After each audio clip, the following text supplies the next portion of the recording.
Sinon, nous sommes à la merci de n'importe quel voyou. On pense souvent que la politique se joue sur les idées. Faux. Elle se joue d'abord sur les mots. Parce qu'une simple erreur de vocabulaire peut nous être fatale. C'est pourquoi il faut choisir ses mots avec soin. Ici, le président du Parlement, Maître Adrien Mbedji, a fait l'erreur de passer le mot voyou et à celui qui est en face de lui. Les partis politiques ne peuvent pas aligner des voyous sur leur liste. Non. Je ne peux pas accepter que les partis politiques envoient au Parlement des voyous. Non. Non. Nous n'envoyons pas de voyous, mais c'est leur comportement qui se révèle. Ah, mais s'ils sont sur votre liste, qui peut être élu. Ah oui, mais c'est leur comportement qui révèle a posteriori qui sont les voyous. Si c'est l'individu ou c'est le parti, mais c'est des listes de partis. Alors, est-ce que nos partis au Bénin vont envoyer au Parlement des voyous? Non. Ah non, donc vous devez veiller à ça. Non. Mais vous avez l'obligation et vous allez porter le chapeau si vous envoyez des voyous au Parlement. Une opportunité en or qu'un connaisseur de la rhétorique ne peut laisser passer. Dans la discussion, on a entendu tout le monde parler de doublons. Il y a eu doublon. Mais qualifier les membres de son propre parti de voyous, c'est trompeur. C'est ça. Il faut poursuivre les responsables des partis. Oh non. Mais est-ce que c'est normal qu'il y ait dans le dossier du PRD des documents falsifiés? Mais bien sûr, parce que le PRD a beau être organisé, outillé, le PRD n'est pas encore au top niveau. Notre administration n'est pas numérisée. Non, on je ne peut pas. préfère ne pas entendre ça, Monsieur le Président. Je ne veux pas entendre ça.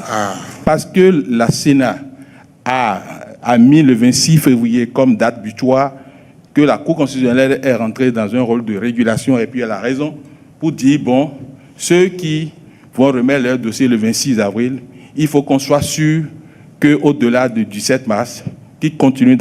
Une des techniques les plus efficaces pour gagner un débat, c'est de s'attaquer à la cohérence de son interlocuteur. Et on ne peut pas faire porter par autrui la responsabilité de nos erreurs. L'Assemblée nationale a voté des lois et n'a pas veillé à harmoniser les dates d'effet de certaines dispositions. Ce n'est pas la faute de la Sénat.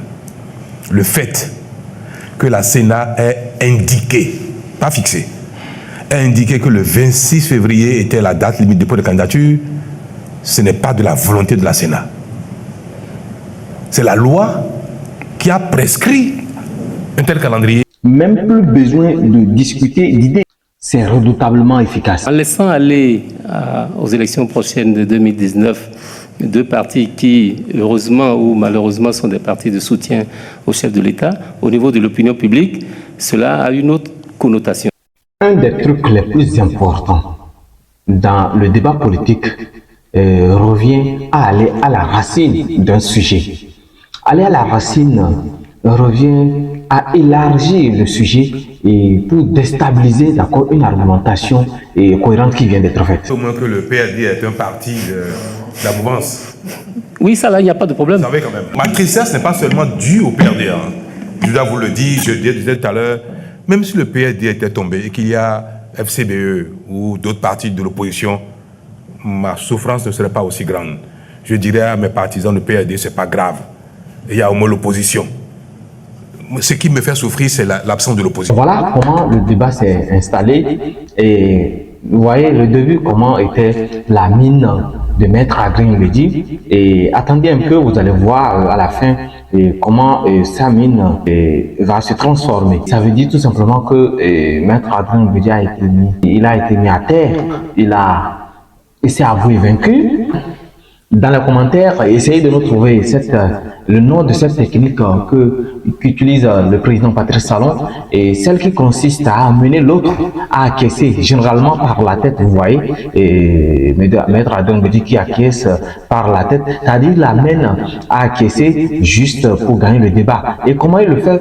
D'abord, quand il commence, il expose ce qui est de sa responsabilité. Il expose presque tout ce qui est de sa responsabilité.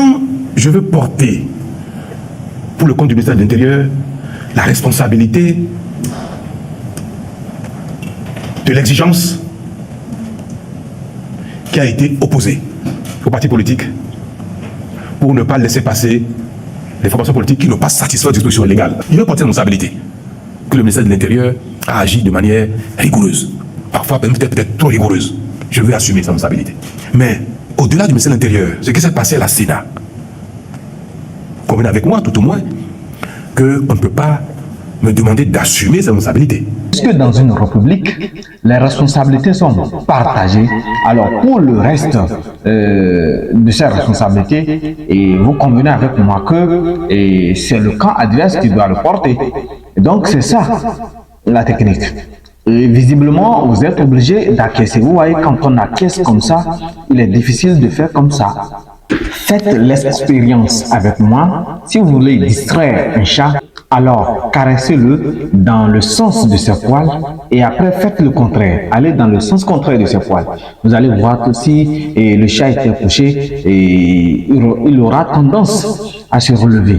Donc, si on demande aux Béninois lambda, aux pauvres citoyens d'être à jour avec le fisc, et nous qui sommes, ce n'est pas les représentants de ces peuples, de ces populations, si nous ne sommes pas en mesure d'être à jour, ça veut dire que nous ne sommes pas tout simplement des dignes représentants.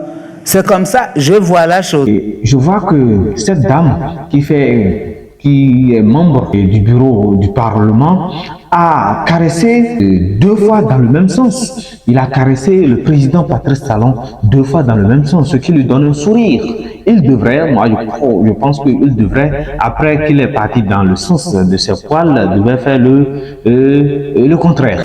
Si au niveau parlementaire, on peut voir dans quelle mesure on peut retirer ces questions-là pour permettre, ce n'est pas pour que les gens ne puissent pas cotiser de l'argent pour que vous puissiez construire des hôpitaux, des routes. Non, on n'a pas dit ça. Mais comme c'est un test, on peut dire que bon, c'est une période transitoire, peut-être d'1 an, 2 ans. On peut retirer ça pour permettre vraiment un allègement. Ça va permettre un soulagement de beaucoup d'acteurs politiques. Avec moi que le ministre Koleba avait bien commencé son argumentaire.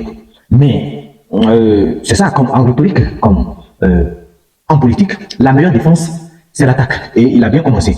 Mais devant son adversaire, le président Patrice Talon, qui est ferme et qui est radical sur ses propos, allez vouloir dire au Parlement que les lois sont déjà votées, mais qu'on ferme les yeux sur ces lois et qu'on passe, ça ne marche pas.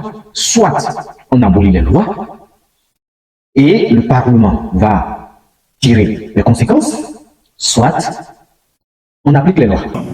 Vous qui avez voté la loi, si vous avez mis dans la loi une exigence insurmontable, moi je veux bien convenir avec vous de retirer cela.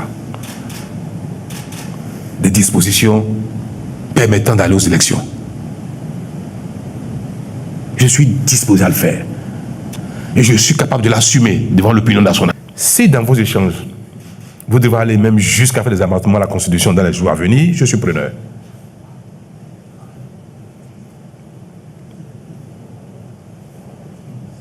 Je ne sais pas.